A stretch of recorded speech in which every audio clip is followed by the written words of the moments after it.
Ce n'est bien sûr qu'un document de travail qui n'a rien d'officiel, mais il suscite déjà beaucoup de réactions. Nos confrères du soir ont publié des extraits du rapport que préparent les experts chargés de mettre en place le déconfinement étape par étape. Retour à l'école, contact autorisé, ouverture des commerces.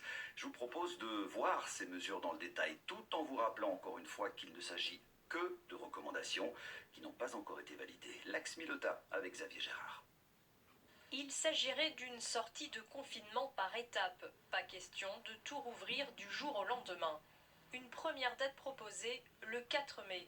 C'est dans moins de 15 jours. Les experts suggèrent la reprise de certaines activités, les transports comme le train, mais aussi les activités médicales actuellement en pause, ou encore une ouverture des magasins de vélos et des garagistes. Certains services administratifs seraient aussi relancés. En ce qui concerne la vie quotidienne, là aussi, plus de respiration par rapport aux conditions actuelles dès le 4 mai. Vous pourriez passer une soirée avec de la famille ou des amis le week-end uniquement. Attention, 10 personnes maximum lors de ces rassemblements, 10 membres de votre entourage qui seraient toujours les mêmes. Les aires de jeu seraient à nouveau accessibles pour les enfants. Pour le sport, tout ce qui se pratique seul ou à deux, en extérieur et sans contact physique. Judo, non. Tennis, oui.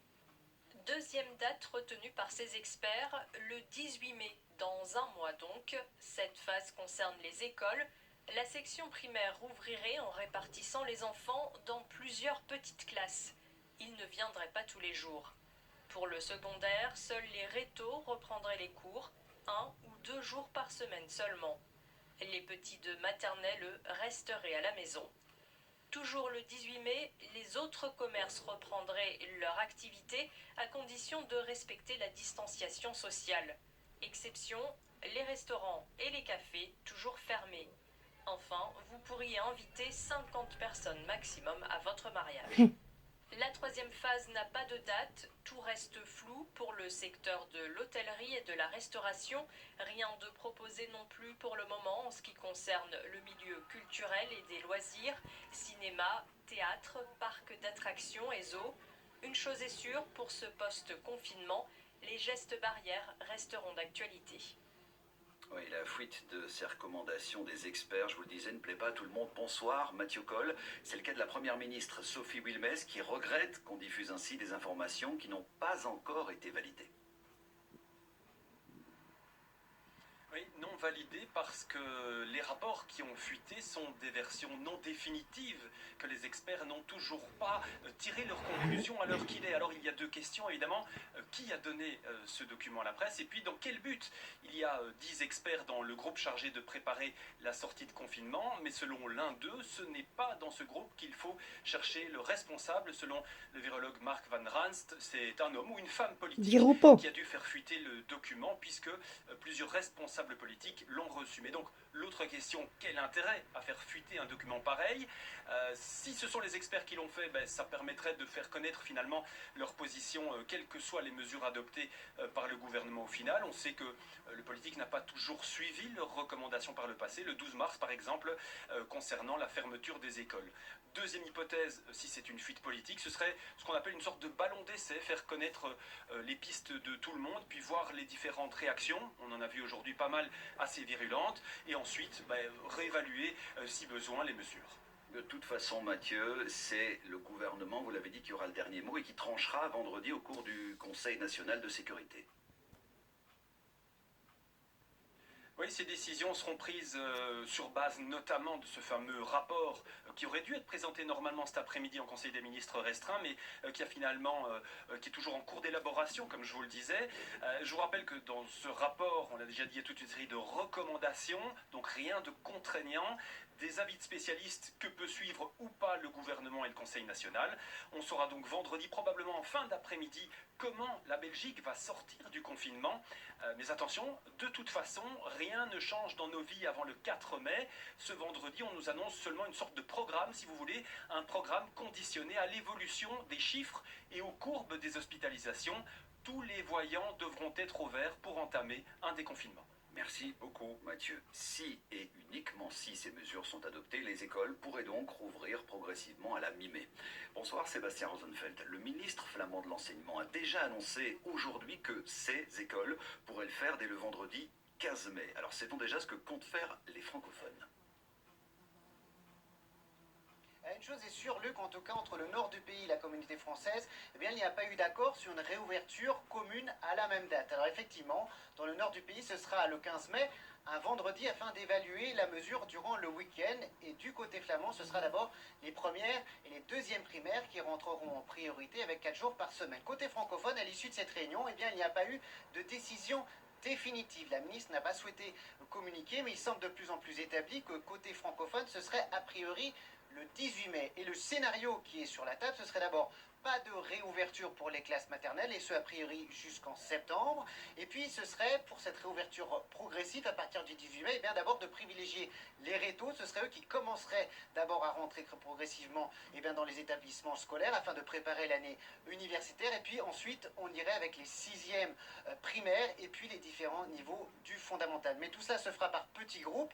Mais pour l'instant, le plan n'est pas encore définitif. Tout dépendra bien de la décision du Conseil national de sécurité vendredi, et une nouvelle réunion est prévue avec le secteur de l'enseignement et la ministre samedi matin. Une chose est sûre, dans tous les cas, il faudra respecter très clairement les règles établies par les experts. Et je vous propose d'écouter Joseph Thonon, président de la CGSP Enseignement, qui nous détaille précisément ces différentes règles. Il faut maximum 10 élèves par classe, il faut 4 mètres carrés pour chaque élève et 8 mètres carrés pour l'enseignant. Donc ça correspond effectivement à peu près à une dizaine d'élèves par classe, ce qui exclut évidemment une rentrée globale. Ça, automatiquement, ce sera une rentrée par petits groupes. Il faut aussi du gel hydroalcoolique. Il faut pouvoir se laver les mains à l'entrée de l'école, à la sortie de l'école, à l'entrée de la classe. Il faut pouvoir se désinfecter les mains lors d'un éternuement, lorsque un élève à la toilette. Donc nécessité d'avoir du gel hydroalcoolique. Il faut des masques pour les élèves et les enseignants. Et donc là, ça demande une grosse logistique de la part de la communauté. Ces masques sont fournis par la communauté française, et donc ça correspond quand même à 800 000 masques. S'il en faut 2 par élève, ça fait 1 600 000. Bien. Et donc il y a une task force qui est mise en place pour essayer de les trouver. Voilà, il faut nettoyer toutes les surfaces horizontales de façon très spécifique chaque fois qu'une classe quitte un local. Donc voilà quelques-unes des mesures, il y en a d'autres bien entendu, qui nous ont été spécifiées par les experts. Et voilà pour cette réaction. Merci à vous Sébastien. Cette future rentrée à l'école est en tout cas un sujet qui fait débat et qui inquiète apparemment de nombreux parents. Pour preuve, ce sondage RT L'Info Ivox réalisé ces 2 derniers jours et qui nous apprend que plus de 6 francophones sur 10 sont contre une réouverture des écoles début mai. On leur a aussi demandé quelles mesures ils estiment qu'il faut prendre si les enfants rentrent en classe. Voici leur réponse avec Claire Carlson. La réouverture des écoles le 4 mai, vous êtes majoritairement contre.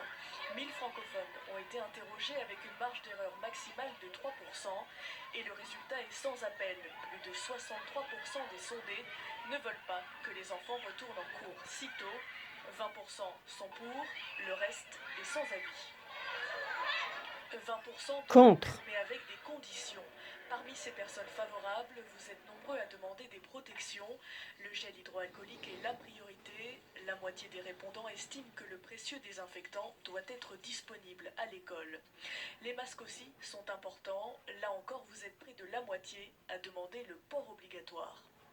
Le retour à l'école, oui, mais avec des consignes strictes. Un peu moins de la moitié des sondés est favorable à la mise en place de la distanciation sociale. Plus d'une personne sur 3 va plus loin et demande un nombre d'élèves réduit, 15 enfants maximum par classe. Enfin, la réouverture doit-elle se faire de manière progressive?